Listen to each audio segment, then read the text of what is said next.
지난주 우리는 이제 바울이 갖고 있던 육체의 가시, 그런데 그것이 그저 약함이 되는 것이 아니라 그 약함이 있기에 약함을 통해 더욱 하나님의 은혜를 강하게 경험할 수 있는 기회의 통로가 되었다라는 것을 함께 보았습니다.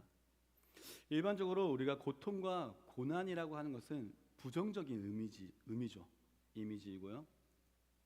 그런데 그런 부정적인 것을 앞선 그런 믿음의 고백과 이로 인해 영광을 받으시는 하나님의 관계를 본다면 믿음이 없는 모습으로서는 이런 관계가 의아할 수밖에 없습니다.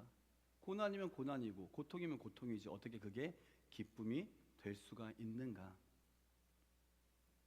그래서 은혜라는 이 표현이 내가 바라고 세상이 말하는 대로 생각을 한다면 이것은 모순되어 보일 때가 있습니다. 일반적인 은혜라고 한다면은 나를 좋게 해줘야 돼요. 근데 이 좋다는 기준이 세상의 기준일 경우가 많은 거죠. 하지만 말씀과 우리의 또한 구원 그리고 하나님과의 이 사랑의 관계 속에서 본다면은 약함이라고 하는 것은 우리는 부정적이고 싫을 수 있지만 이것을 통해 더욱더 하나님을 가까이 할 수 있는 기회가 되기 때문에 은혜다. 그런데 그것을 똑같이 겪고도 발견하는 사람이 있고 그렇지 못한 이들이 있더라. 그래서 더더욱 발견하는 이들이 은혜다라고 얘기를 할 수가 있었습니다. 그래서 오늘 우리도 바울과 동일한 말씀을 언제나 기도하는 가운데 살아가는 가운데 들을 수도 있습니다. 내 은혜가 내게 족하다 라는 이 말씀이 있을 때 우리도 바울과 같은 믿음으로 고백하며 설 수 있는 그런 단단한 믿음이 있을 수 있기를 축복합니다. 자, 그렇다면 이것을 가능케 하는 이 믿음은 어떻게 가능하냐? 믿음의 대상인 하나님에 대해서 하나님을 하나님답게 믿을 때 어떻게 해요? 하나님을 하나님답게 믿을 때 가능하다. 그건 내가 믿어야지 해서 되는 게 아니고요. 내가 섬기고 내가 믿는 하나님에 대한 존재, 그분이 어떤 분이신가를 명확하게 하나님답게 믿을 때 가능해진다라는 것입니다. 그래서 우리는 나는 오늘 하나님을 어떤 분으로서 나는 믿고 의지하고 있는가? 되게 옆집 아저씨처럼 별거 아닌 분들처럼 옆집 아저씨 대단한 분일 수도 있겠죠. 하지만 뭐 그냥 일반적인 사람처럼 그럴 수도 있고 아닐 수도 있고 이런 존재로 내가 취급하고 있는지 아니면 정말 온 우주를 다스리시며 창조하시고 전지전능하신 나의 신으로 내가 믿고 있는지 그것은 되게 중요한 믿음의 요소가 됩니다. 특별히 예수님께서 우리의 선한 목자가 되심을 믿으시기를 바랍니다. 선한 목자입니다. 양인 우리들을 언제나 선하게 인도해 주시는 분, 그리고 하나님께서도 언제나 우리에게 선을 베푸시고 보호해 주시는 분. 그러면 지금 내게 있는 약함도 고난과 고통도 다 누구의 손에 있음에? 하나님의 손에 있음에 하나님은 선하신 하나님이시니까 나를 선하게 인도하시는 과정 속에 있다 라는 믿음으로 나아갈 수가 있는 것입니다. 그런데 우리가 이렇게 열심히 고백하고 아멘하고 저도 선포하고 있지만 이것을 분명히 믿음으로는 고백하지만 때로는 약해질 때도 있는 것이 사실입니다. 약함이 찾아올 때 하나님을 하나님답게 바라보지 못한다면 어떤 결과가 있느냐? 우리 안에 낙심밖에 없습니다. 이 더러운 세상, 나만 맨날 손해보고 나만 어쩌고저쩌고 왜 이럴까? 다 이렇게 나를 그냥 참 몰아붙이는 것처럼 보일 때가 있겠죠. 하지만 그 상황 가운데 선하신 하나님의 사랑과 그 안에 담긴 섭리, 하나님의 크신 경륜을 믿는다면 그로 인한 은혜와 회복도 반드시 경험하게 될 것입니다. 그래서 이에 대한 이제 적용으로 오늘 말씀을 이어서 나누려고 합니다. 오늘 우리가 이제 함께 나눌 예레미야 선지자가 있습니다. 예레미야 선지자는 하나님의 말씀을 전했어요. 선지자로서 하나님 주신 말씀 그대로 대언했습니다. 그런데 그 말씀이 마음에 안 든다고 시위대 뜰에 갇혀 있게 됩니다. 그리고 그곳에서 하나님의 말씀을 다시 연거푸 듣게 되는 장면입니다. 중요한 것은 무엇이냐? 어떤 상황이 중요한 것이 아니라 어떤 상황이든지 하나님의 음성을 듣고 하나님의 은혜를 경험할 수 있는 것이 은혜다. 우리의 믿음이 자라고 더 강건해지기를 원하십니까? 그러면 우리는 이렇게 얘기할 수 있죠. 전천후 믿음이 되어야 합니다. 좋을 때만 좋은 건 아니라 언제 어떤 모습에 거한다 할지라도 믿음을 지키며 설 수 있는 것. 그런데 이것을 바꿔 말하면 어떻게 얘기할 수 있다고요? 이것이 은혜더라 이거죠. 우리가 어려움 속에서도 전능하신 하나님께서 일하시고 선으로 나를 인도하신다 라는 것을 믿는다면 우리에게 있는 모든 상황이 무엇이든지 은혜가 되는 역사를 체험하게 될 것을 믿습니다. 그래서 우리는 오늘 말씀을 통해 오늘 우리가 경험해야 할 은혜 중에 먼저 나는 상황을 먼저 보고 있는가 아니면은 상황보다 하나님을 먼저 보고 있는가를 꼭 기억해야 합니다. 본문에서 선지자 예레미야가 있던 곳이 어디였다고요? 시위대 뜰이었다라고 얘기를 했죠. 이 시위대 뜰은 외관과 환경은 우리가 일반적으로 생각하는 감옥하고는 좀 다를 수 있습니다. 그런데 분명히 그 기능상 격리되어졌고 그리고 감금되어졌다라는 부분을 통해 봤을 때 그러니까 쉽게 말하면 감옥에 갇힌 것과 똑같다라고 생각할 수가 있을 거예요. 중요한 것은 왜 이곳에 갇히게 되었는가, 왜 구금되었는가라는 거죠. 여기에 대해서는 예레미야 32장 3절 말씀에 자세히 나와 있습니다. 예레미야 32장 3절 말씀 우리 같이 함께 읽겠습니다. 이는 그가 예언하기를 여호와의 말씀에 보라 내가 이 성을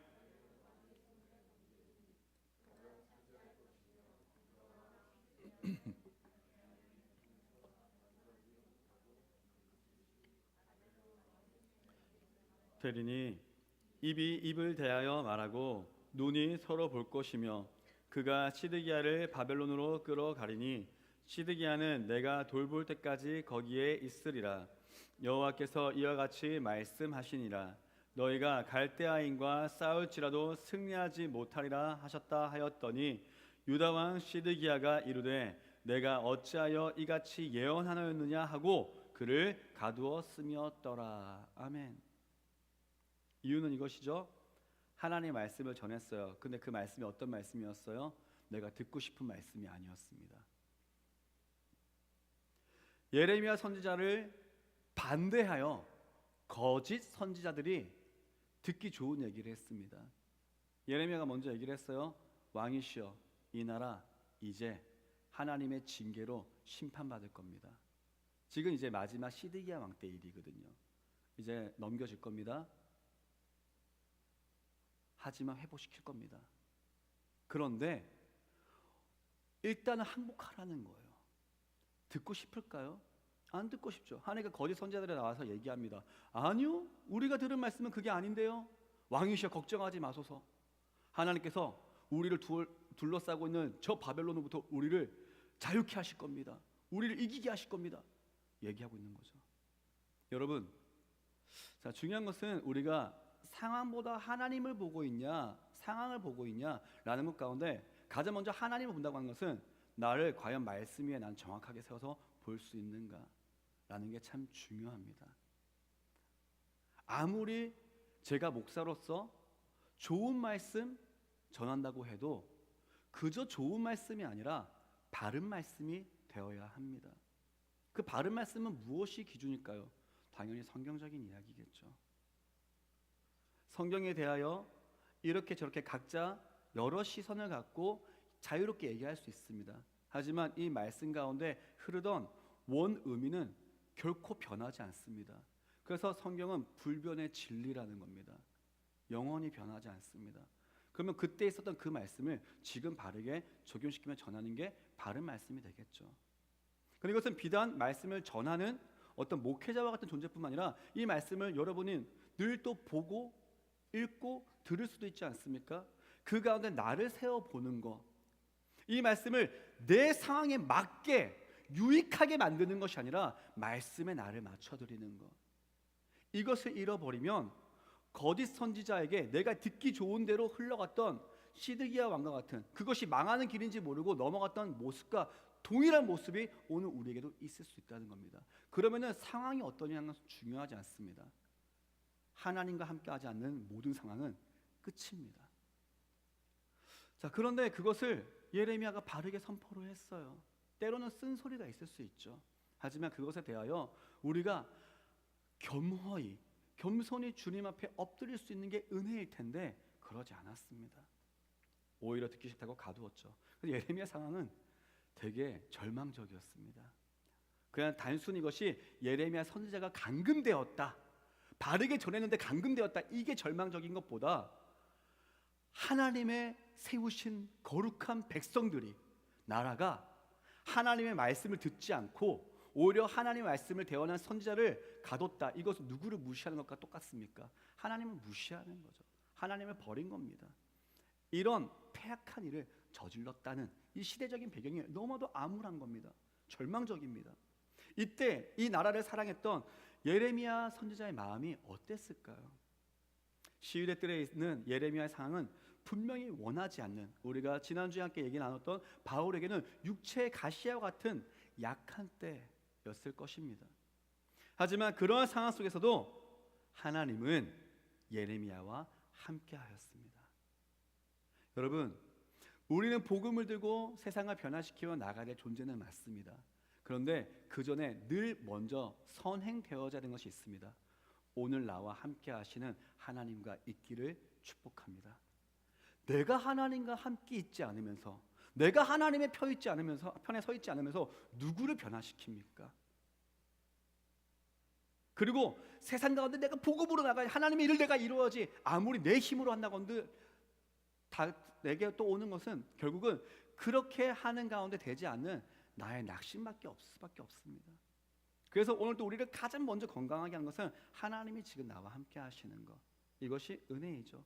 그래서 하나님께서 예레미야에게 주신 그 말씀, 너에게 주신 이 말씀이 진리임을 다시 확인시켜 주시며 예레미야에게 힘을 주십니다. 1절 말씀 우리 함께 읽겠습니다. 1절, 예레미야가 아직 시위대 뜰에 갇혀 있을 때에 여호와의 말씀이 그에게 두 번째로 임하니라. 이르시되. 아멘. 중요한 것은 이제 상황 자체는 시위대 뜰에 갇혀 있는 상황이었어요. 절망적이었어요. 그런데 그때 하나님 말씀이 시위대 뜰에 있을 때 한 번 임하셨었고, 지금 오늘 말씀은 두 번째로 다시 임하는 말씀입니다. 자, 그럼 중요한 것은 이 두 번째 임하신다라는 것이 꼭 두 번째 임했다라는 것이 끝이 아니라, 오늘 또 우리는 모든 상황 가운데 늘 매 순간 하나님의 음성을 듣는 삶을 살아야 된다라고 확장시켜서 생각을 해볼 수 있습니다. 왜냐?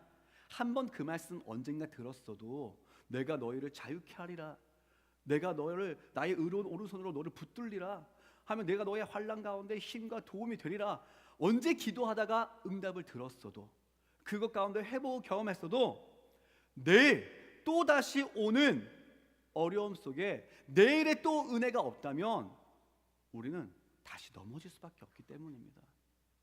우리는 언제나 풍족하길 원하죠. 그리고 꽃길만 걷기를 원합니다. 그런데 그러면 좋겠지만, 그것이 만약에 오히려 그 풍족함으로 말미암아 더욱 주님과 함께 있음을 경험하지 못한다면, 그것은 꽃길을 내려놓고 역경 속에서도 주님과 함께함보다 못하다라는 것을 우리는 믿음으로 늘 언제나 생각하고 있어야 됩니다. 그러면 제일 좋은 건 뭐예요? 내가 잘 되고 있는 그 순간에도 늘 언제나 주님을 볼 수 있고, 때로는 내가 원치 않아도 분명히 어려움이 올 수 있습니다. 그 어려움이 왔을 때도 주님과 늘 함께 있는 것, 그게 바울이 말한 내가 어디에 있든지 자족의 비결을 배웠다라고 한 것과 마찬가지죠. 일부러 역경만을 쫓을 필요는 결코 없습니다. 하지만 예수님을 따른다면 우리는 분명히 그런 어려움의 순간들을 마주할 수밖에 없습니다. 예레미야가 무엇 때문에 갇혔다고 했죠? 하나님의 말씀을 바르게 전했기 때문이었습니다. 다른 게 아니에요. 다르게 해를 가한 게 아닙니다. 그냥 그 말씀이 마음에 안 들었다는 거예요. 정확히는 그 말씀이 오늘 또 내가 듣기 싫은 말인 겁니다. 어찌 보면 우리도 똑같습니다. 함께 말씀을 보고 기도하는 가운데 때로 하나님의 응답이 나의 상황과 나의 모든 삶 가운데 보여진 것처럼 보이지만 내가 마음에 안 들 때는 이거는 좀 하나님 아닌 것 같은데요. 이건 아니지 않습니까? 할 때도 있겠죠. 그러면 뭐가 됩니까? 마음이 어려워집니다. 뿐만입니까? 그리스도인이 우리가 전하는 복음이 세상이 듣기에 그렇습니다. 말씀 자체가 그래요. 믿음이 없는 이들이 듣기에 기본적으로 이 복음은 세상이 좋아할 수가 없는 얘기입니다. 왜냐하면 마귀는 복음을 싫어하기 때문입니다. 마귀는 함께 모두가 지옥 가기를 원합니다. 지옥 간다는 것은 결과적인 얘기예요. 이것을 위한 그냥 가장 기본적인 것은 무엇에 회복이 되지 않기를 원하는 겁니까? 하나님과 관계가 끊어진 채 회복되지 않기를 원하는 것. 이게 마귀가 원하는 것입니다. 마귀는 하나님이 주인이신 것을 압니다. 그러면서도 싫어합니다. 그래서 그 마음으로 우리 인간이 내가 주인이 되고 하나님은 하나님의 주인이라고 우리에게 분명히 말씀하시는데 내가 주인이 되고 내가 왕이 되고 내 마음대로 살고 싶도록 계속 충동질을 합니다. 그러다 보니 주님이 왕이십니다. 자기를 부인하고 자기 십자가를 져야 됩니다. 예수 그리스도 외에는 다른 구원의 길이 없습니다.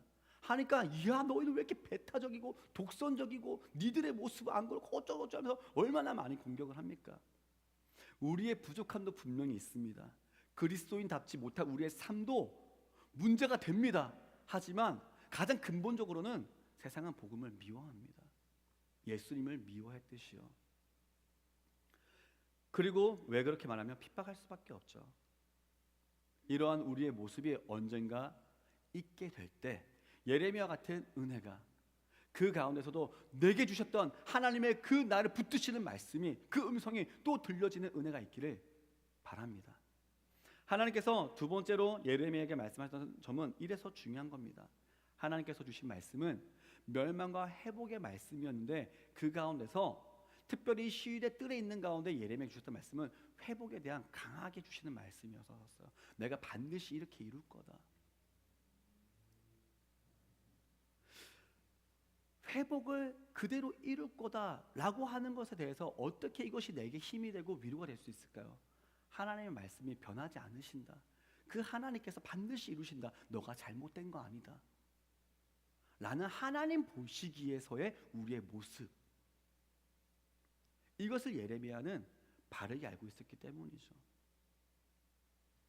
아무리 하나님께서 회복을 시켜주신다고 하지만 당장 나라가 망하는 것을 기뻐할 수는 당연히 없습니다. 하나님이 멸망하신다고 했으니까 멸망하는 거지. 이럴 수는 없어요. 마찬가지입니다. 여러분에게도 만약에 반드시 이후에 언젠가 시간이 지나서는 하나님께서 환경을 열어주시고 복된 삶을 살 수 있게 해주실 거야.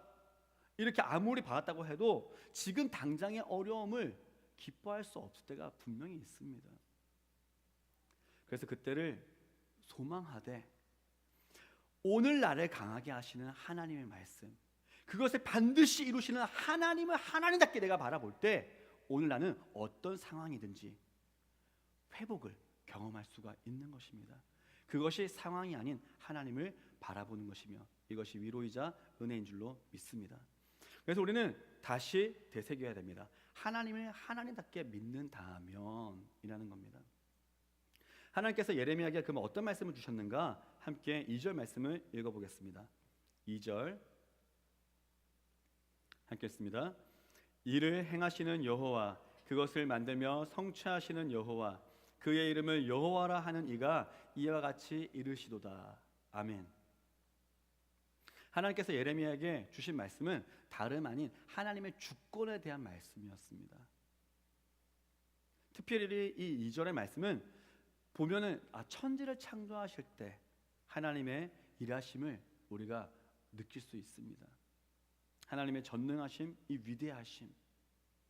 하나님 스스로 아무것도 없는 무에서 온 우주를 유로서 창조하시고, 첫째 날에 하나님, 둘째 날에 하나님, 셋째 날에 하나님, 우리 인간을 창조하시기까지 모든 것들을 지으시고, 말씀으로 지으시고, 우리를 흙으로 빚으시고, 생기를 불어넣으셔서 그 모든 것들을 스스로 행하시며 일을 성취해 나가시는 하나님, 그때 우리가 할 수 있었던 것은 아무것도 없습니다. 그런 절대적인 주권자이신 하나님께서 지금도 여전히 일하고 계신다라는 것입니다. 어떤 문제가 있을 때 이 문제를 해결하기 위해 필요한 것은 해당 문제를 해결하기 위한 어떤 능력이겠죠. 그런데 그 능력이 딱 맞게 있는 것이 아니라 넘치도록 있을 때 대단하다, 진짜 능력자다, 우리는 이렇게 얘기합니다. 그런데 그것이 하나님의 능력을 본다면 하나님 앞에 어떤 문제가 될 수 있습니까? 이런 전지전능하신 하나님 바라본다면요, 이를 통해서 우리는 하나님을 하나님답게 내가 정말 믿는다면 하나님의 위대하심을 오늘 또 우리 가운데 새길 수 있어야 됩니다. 여러분, 우리가 믿는 하나님은 위대한 분이십니다. 그저 우리를 위해 죽으시고 부활하셔서 그냥 생명 하나 주시는 걸로 그냥 물론 너무 귀한 이거밖에 없습니다. 근데 이것을 지금 작게 얘기한 것이 아니라 우리가 이걸 너무 이렇게 작게 읽을 때가 있지 않냐는 거예요. 영원한 생명을 주셨다는 거, 얼마나 이거는 누구도 할 수 없는 일입니다. 이 위대한 일을 우리에게 이루어 주셨는데 우리는 이것을 그래, 생명 주셨는 거 감사하죠. 근데 오늘 내가 바라는 더 기적을 이루어 주시면 더 위대할 것 같아요. 이럴 때가 있지는 않습니까? 하나님이 우리에게 오늘 또 일으키신 가장 위대한 것은 여러분에게 영원한 생명을 주심인 줄로 믿으시길 바랍니다. 오늘 우리가 믿음 갖고 이 자리에 있는 거 가장 우리가 위대한 증인이 되어야 합니다. 이 하나님의 이름이 뭐라고요? 여호와라고요. 여호와는 스스로 있는 자라는 것입니다. 어떤 존재도 하나님보다 앞선 자가 없습니다. 어떤 존재도 하나님보다 뒤에 존재할 수 없습니다. 그래서 하나님을 다른 말로 하면 알파와 오메가로도 표현할 수가 있는 거죠. 창조 계획뿐만 아니라 과거, 현재, 미래 모든 순간 속에서 여전히 하나님께서는 하나님의 그 선하신 계획과 경륜 안에서 하나님의 일들을 오늘도 이뤄나가고 계십니다. 이것이 하나님의 절대 주권입니다. 예레미야와 남유다뿐만 아니라 오늘 말씀을 듣는 우리 모두가 하나님의 이 절대 주권 안에 있음을 기억합시다. 하나님의 존재를 하나님답게 믿어야 합니다. 그때 믿음이 능력이 될 수가 있습니다. 특히 하나님은 절대적인 능력을 가지신 주권자세요. 하지만 우리의 또한 선한 주인이시며 아버지라고도 우리가 서론의 얘기를 드렸죠.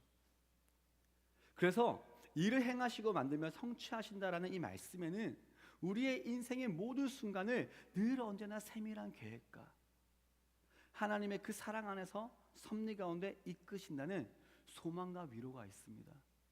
그래서 다시 기억해야 합니다. 내게 어려움은 그저 어려움이 아니라 이 또한 하나님의 섭리 안에 있다. 하나님의 일하심 속에 있다. 바울이 육체의 가시 속에서도 하나님의 강하게 하심을 체험했듯이, 예레미야가 절망스러운 상황에서도 하나님의 일하심을 발견했듯이, 오늘 또 우리도 이 말씀 가운데 하나님을 하나님께 바라봄으로 말미암아 그 믿음 안에 나의 모든 삶을 주관하시는 주님으로 힘을 얻을 수 있기를 바랍니다. 그런데 하나님은 이처럼 스스로 일을 행하시고 성취하시기도 하시지만 그저 가만히 있는 자에게 행하시기보다는 항상 이를 위한 어떤 행함을 요구함을 우리가 마지막으로 볼 수가 있습니다. 3절 말씀 함께 읽겠습니다. 3절 시작. 너는 내게 부르짖으라. 내가 내게 응답하겠고 내가 알지 못하는 크고 은밀한 일을 내게 보이리라. 아멘. 어떤 행함입니까? 기도입니다. 하나님은 하나님을 의지하는 이 외침을 통해 일하십니다. 특별히 하나님은 예레미야에게 너는 부르짖어라 라고 말씀하십니다. 이에 해당하는 단어를 보니까요, 하나님을 신뢰한다는 의미도 있고요, 그리고 목청이 터질 정도로 크게 부르짖으며 간절한 심정으로 기도하라 라는 의미가 함께 있습니다. 절망스러운 상황 가운데 놓여 있을 때 우리가 그것을 하나님이 일하실 줄로 믿습니다, 이것이 아니라 그것을 일하시는 하나님을 향한 신뢰와 하나님의 그 일하심을 기대하는 믿음으로 하나님을 의지하는 우리의 표현이 필요합니다. 이것이 어떤 통로로 나온다고요? 기도로 나온다고요. 그래서 이 부르짖는 역동적인 믿음의 표현이 우리의 삶 가운데도 있어야 합니다. 그때 하나님께서는 어떻게 해주시냐? 내가 알지 못하는 크고 비밀한 일을 너에게 보여주리라. 하나님께서 분명히 예레미야 선지자에게 말씀해 주신 게 있지 않습니까? 그런데 그것도 그걸 통해서 자세하게 구체적으로 어떻게 될 거다 다 알려주시지는 않은 것 같죠. 하지만 그렇게 할 때 내가 이 백성들을 회복시키는 이 놀라운 일들을 너가 알지 못하는 그 크고 비밀한 일을 너에게도 보여주리라. 확신하게 되리라. 하나님이 일하시는 그 기적을 너가 오늘도 믿음으로 당겨서 믿음의 눈으로 볼 수 있으리라. 그것이 오늘 우리가 이길 수 있는 힘이 되리라 하심과 똑같습니다. 우리가 이성적으로 받아들일 수 없는 이런 앞으로의 일들, 특히나 지금 이렇게 어려운데 앞으로 해보게 될 것이다. 그렇기 때문에 이것은 분명히 알지 못할 수밖에 없는 일이었습니다. 그리고 이런 일들이 우리에게도 많이 있습니다. 그런 가운데 하나님께서는 당장 그것을 우리에게 오늘 일하여서 변화시켜 줄 수도 있지만 오늘을 견딜 수 있는 힘이 필요하다면 그 힘을 그냥 때로는 걷게 할 수도 있지만 그것을 하나님 주시는 비전과 그 힘, 우리를 회복시키시는 소망으로 말미암아 오늘을 버틸 수 있게 해주심이 있다. 이것을 오늘 얘기하는 겁니다. 그런데 이것을 누가 취할 수 있다고요? 부르짖는 자가 취할 수 있습니다.